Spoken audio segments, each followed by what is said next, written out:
என்னுடைய நிலைமையை பார்த்தீர்களா? ஒரு கல்வனின் தங்கையை மணந்து கொண்டதால் ஏற்க மனமில்லாமல் அரண்மனை விட்டே வெளியேறி வந்தேன்.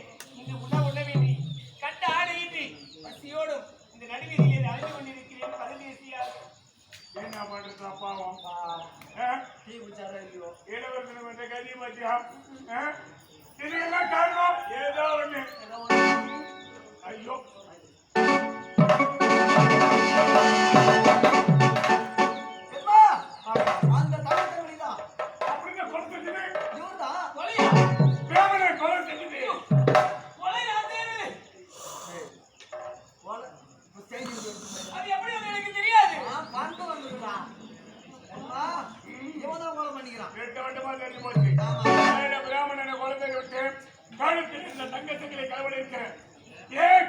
காரணம் நான் எதற்காக தேட வேண்டும்? நான் எதற்காக கொலை செய்ய வேண்டும்? உங்களுக்கு தெரியும்.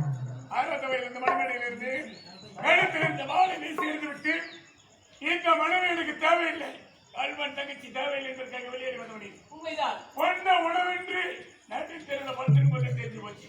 கை செலவுக்கு மனம் இல்லை. ஆமா அசிங்கல்ல. ஆமாங்க. அதனால நீ குழந்தை நம்மள பார்வை சொன்னவனுக்கு நம்ம வயிறால பார்த்து சாப்பாடு போடணும். சரி அது